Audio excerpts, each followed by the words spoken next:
8,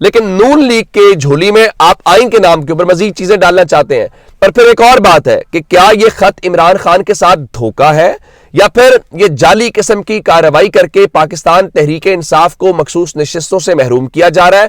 یہ سوال اپنی جگہ پہ موجود ہے. صاحبزادہ حامد رضا صاحب جو ہیں سنی اتحاد کونسل کے، ان سے ٹویٹر کے اوپر پوچھا جا رہا ہے کہ کیا یہ خط آپ نے واقعتاً لکھا ہے یا آپ کی بنیاد کے اوپر آپ کا نام لے کے یہ خط آگے پہنچایا گیا؟ اب ظاہر ہے اس کا جواب وہی دے سکتے ہیں، ہمیں اس کا انتظار کرنا پڑے گا. اور الیکشن کمیشن کے جو ارادے ہیں، جو تیور ہیں، وہ بڑے واضح ہیں کہ وہ تحریک انصاف کو یہ نشستیں نہیں دے رہے. اور ایک اور بات ہے، یہ بھی نہیں ہے کہ وہ کہیں کہ چلیں ہم نشستیں خالی چھوڑ دیتے ہیں، کہ اگر تحریک انصاف کو نہیں دے رہے تو ظاہر ہے ہم فارمولہ تو تبدیل نہیں کر سکتے. آئین نے لکھا ہوا ہے کتنی سیٹیں جیتیں گے تو اتنی سیٹیں ملیں گی، لیکن ہم پہلی بار یہ کمال کریں گے، ہم کہیں گے نہیں آپ نے اتنی سیٹیں جیتی ہیں، اتنی سیٹیں آپ کو ہم نے الاٹ کر دی آلریڈی، یہ مزید سیٹیں لیں. کیوں لیں؟ کیونکہ آپ کی 2/3 میجورٹی نہیں بنی نا، آپ کو پاکستان کے لوگوں نے مسترد کر دیا نا، تو ہم آپ کو تحفہ دیتے ہیں. اور وہ کیسے؟ اب جانتے ہیں کہ مصطفیٰ کمال کی کل آڈیو لیک ہوئی جس میں انہوں نے کہا جی ہمیں مسلم لیگ نون والے کہتے ہیں کہ پیپلز پارٹی کا اصرار ہے کہ ایم کیو ایم کی جعلی سیٹیں 100% جعلی ہیں، آپ کا مینڈیٹ جعلی ہے. بالکل ٹھیک ہے. اب یہ ایک دوسرے کا بھانڈا پھوڑتے ہوئے دکھائی دے رہے ہیں. ابھی مصطفیٰ کمال جو ہے ان کی آڈیو اپنی جگہ کے اوپر تھی. اب جو گورنر سندھ ہے کامران ٹسوری، ان کی آڈیو بھی منظر عام پہ آ گئی ہے. اور یہ جو آڈیو ہے اس کے گورنر ہاؤس کا جو واٹس ایپ گروپ ہے اس میں شیئر کیا گیا، جس کے بعد اس کو ڈیلیٹ کر دیا گیا. اب اس حوالے سے وہ کیا بتا رہے ہیں؟ ایک تو وہ یہ بتاتے ہیں، ان کا جی ہم تو یہ ساری جماعتیں اپوزیشن کے اندر تھی اور ہم نے پی ڈی ایم کا اس وقت ساتھ دیا تھا جس کی وجہ سے ہمارا ووٹر ناراض ہو گیا، انہوں نے ہمیں ووٹ دینے سے انکار کر دیا. انہوں نے کہا کہ اگر ہمیں آپ کچھ ملے بھی نہ اور ہم حکومت کے ساتھ بیٹھے بھی، یعنی نون لیگ اور پیپلز پارٹی والی جو حکومت بن رہی ہے، تو اس کا مطلب کیا ہے کہ ہمارا بہت برا حال ہونے والا ہے. لیکن اصل بات یہ نہیں کی، اصل بات کچھ اور ہے. وہ کہتے ہیں کہ ہمارا مینڈیٹ 100% اگر جعلی ہے تو جو دوسری پارٹیاں ہیں مسلم لیگ نون اور پیپلز پارٹی، ان کا جن کی طرف ہمارا اشارہ ہے، تو ان کا مینڈیٹ 200% جعلی ہے. اب ایم کیو ایم کیا پورے پلان کے تحت ان کا بھانڈا پھوڑ رہی ہے کہ ہمیں شیئر نہیں ملے گا تو پھر کسی کو بھی نہیں ملے گا، یا ایم کیو ایم سچ بول رہی ہے؟ تو مسلم لیگ نون کو بتانا چاہیے کہ کیا صرف ایم کیو ایم کا مینڈیٹ 100% جعلی ہے یا پھر ان سب کا 200% جعلی ہے. یہ آڈیو تحریک انصاف تو لیک نہیں کر رہی، یہ آڈیو نہ ہی تحریک انصاف کی ہے، بلکہ یہ آڈیو تو ان کی اپنی ہے. اگر ان کی آڈیو اپنی ہے تو میرے خیال سے اب اس کے بعد عمران خان کے لیے اگر آپ جعلی مینڈیٹ کی بنیاد کے اوپر، ایک تو نمبر 1 یہ قوم کے ساتھ دھوکہ یہ کیا گیا کہ ان کا مینڈیٹ کسی اور کی گود میں ڈالا گیا، ان کی جھولی میں ڈالا گیا، نمبر 1. دوسرا، اب آپ مخصوص نشستیں ان کو تحفے کے طور کے اوپر دینا چاہتے ہیں جو ان کی بنتی بھی نہیں ہے. یہ الگ سوال ہے کہ تحریک انصاف کو ملنی چاہیے کہ نہیں ملنی چاہیے. اگر تحریک انصاف کو نہیں دیتے تو آپ ان کو خالی چھوڑ دیں. اگر آپ خالی بھی نہیں چھوڑ رہے اور وہ نشستیں مسلم لیگ نون اور پیپلز پارٹی کو دے رہے ہیں تو پھر تو عمران خان کی وہ بات درست ہے کہ آپ ان کی بی ٹیم ہے. یہ بات درست ہے کہ آپ نے الیکشن سے پہلے بھی دھاندلی کی اور آپ الیکشن کے بعد بھی دھاندلی کر رہے ہیں. پھر تو یہ سنجیدہ سوالات ہیں میرے خیال سے. اب اس کے بعد کوئی شک رہ نہیں جاتا. اور یہ تو پاکستان کے جو ووٹر ہیں، جو پاکستان کی عوام ہے، ان کے منہ پہ تھپڑ مارنے والی بات ہے. اور اس کو پاکستان تحریک انصاف کیا کہہ رہی ہے؟ پاکستان تحریک انصاف نے باضابطہ طور پہ اعلامیے میں کہا ہے کہ وہ یہ جو خواتین اور اقلیتوں کی مخصوص نشستیں ہیں، وہ کہتے ہیں یہ ڈاکہ عوامی مینڈیٹ لوٹنے کے شرمناک ریاستی منصوبے کا حصہ ہے. اور وہ کہہ رہے ہیں جی یہ ناقابل قبول ہے. اور ان کا دستور کا آرٹیکل 51 جو ہے وہ مخصوص نشستوں کی تقسیم کے بنیادی اصولوں کو نہایت صراحت سے بیان کرتا ہے. خواتین اور اقلیتوں کی جو مخصوص نشستیں ہیں ان کو جنرل سیٹوں کے تناسب کے ساتھ ہی جو ہے وہ تقسیم کیا جا سکتا ہے، یعنی اس کو آگے پیچھے نہیں کیا جا سکتا. اور پھر میں آپ کو ایک اور بات بتا دوں، وہ اس میں کہتے ہوئے دکھائی دے رہے ہیں کہ ہم اگر یہ ہماری نشستیں ہمیں نہیں ملتی تو ہم اس سلسلے میں باقاعدہ طور پہ احتجاج کریں گے.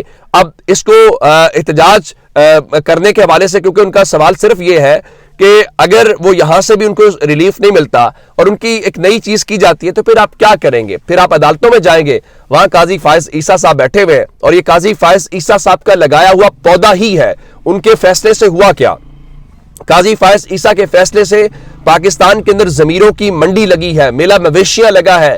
کہ پہلے پاکستان کے اندر کہا گیا تھا کہ ایک پارٹی وفاداری کوئی تبدیل کرے گا تو اس کی ڈسکوالیفائی ہوتا تھا، لیکن قاضی صاحب نے یہ فیصلہ دے کے راستہ کھلا. نمبر 1.